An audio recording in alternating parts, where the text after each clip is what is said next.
Divine understanding.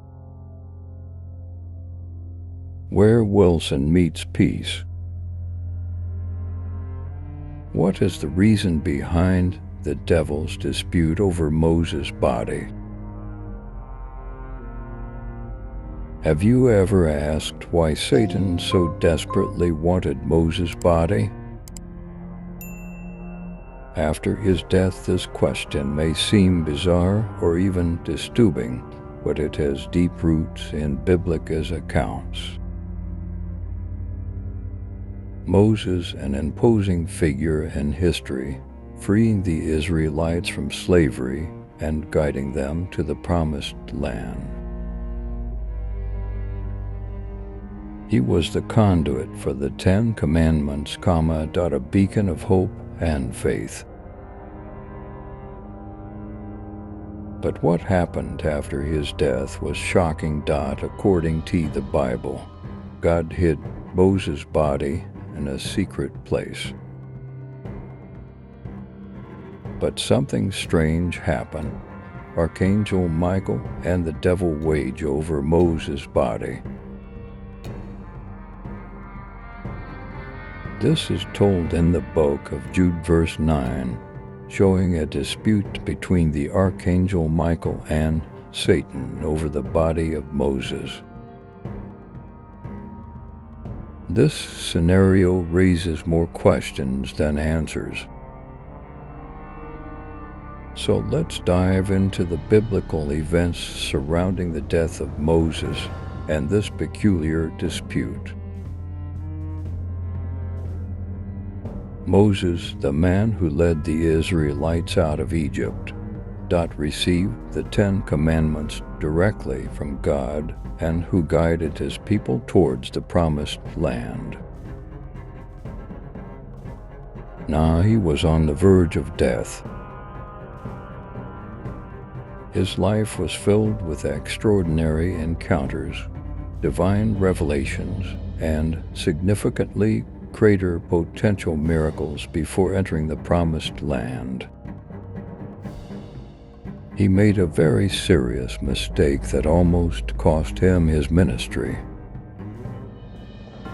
God had specifically asked Moses to speak to the rock dot so that water would gush out and the children of Israel would drink.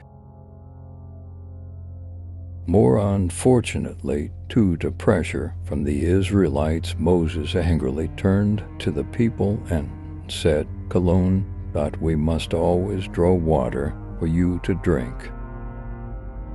Although that statement may have been innocent, it had consequences. Moses' first mistake was to use the word "we-in" instead of saying that it was the power of God that would bring water. In saying this, Moses attributes some level of power to himself.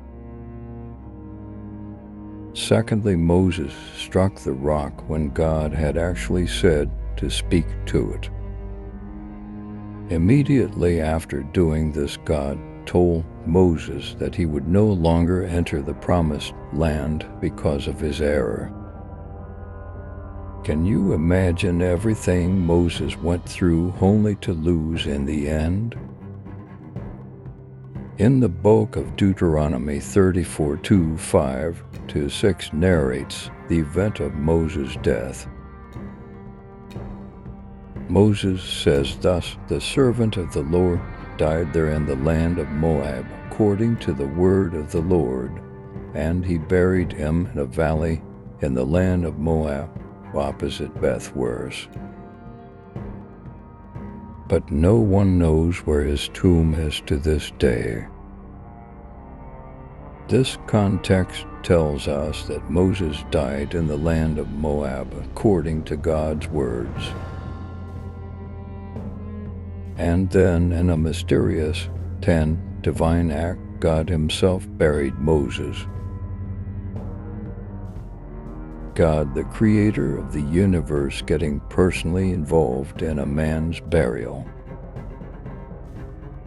Moses was not just a servant, he was a friend, and in this friendship, this remarkable act of love, respect, and honor takes place. But then a question arises, Galon. Why did God choose to bury Moses in a secret place, and his tomb's location was kept hidden from the world? The answer to this question leads us into a deeper exploration of God's wisdom and Satan's cunning plans, where we find Michael the archangel and Satan locked in a fierce dispute, not here on earth, but in the heavenly realms. This was no ordinary discussion. But then Satan comes to claim Moses' body. His audacious move is met with resistance by none other than Michael the archangel. The Bible does not provide us all the details of this celestial confrontation, but we know that Michael, steadfast in his divine duty, resisted Satan's claim. An angel of great power and authority maintained his position. However, he did not rebuke Satan in his own name or power, but said thus, "May the Lord rebuke you." Here we see the humility and wisdom of the Archangel Michael, who recognizes that the power to rebuke Satan comes only from God. You may wonder why a celestial being like Satan would be so interested in the remains of Moses. What could he gain from possessing the body of a man who had already passed away? Firstly, there is a chance that Satan should prevent Moses from being resurrected or assumed into heaven. Satan may have mistakenly assumed that God planned to take Moses to heaven just like Elijah or Enoch in the Gospel of Matthew 17. Satan, being the cunning adversary that he is, you can be sure that he wanted to take possession of Moses' body. Another important reason why Satan wanted Moses' body was because Satan likely wanted to use Moses' body as an object of idolatry with the Israelites. Remember the incident of the golden calf in Exodus 32. Satan, knowing this, may try to pretend to venerate the body or as relics of Moses. This would have been an effective way to divert him from true appreciation of God. God in his wisdom may have hidden Moses' body to protect his people from this trap. The third reason is that Satan, who is referred to as the accuser in Revelation 12, could have wanted to accuse Moses of his past sins and unworthiness before God. Satan could have used Moses' past failure, such as killing an Oriental, breaking the tablets of the law, or wounding her, instead of speaking to her as reasons to condemn. The devil loves to accuse and condemn Moses, even though his great works are not without sin. Finally, Satan could have wanted to mock God's plan and power by taking over Moses' body. Satan could have claimed a trophy of his victory over God's chosen leader and mediator. The devil, in his pride and rebellion, constantly seeks to challenge God and his plans. But let us remember that while Satan's cunning nature knows no limits, nor does the wisdom of God. God's power and wisdom are infinitely greater than that Satan's schemes. Even when Satan fights worked hard for the body of Moses, it was God who had the last word. God's purposes cannot be thwarted, and his plans cannot be thwarted beyond dispute. There is a greater lesson. The story we unravel today is a complex narrative woven into the fabric of our faith. A story of the chosen leader for God, Moses, and the battle that ensues over his lifeless body. Looking beyond the battle and beyond Satan's motives, we find the greatest message hidden in this story.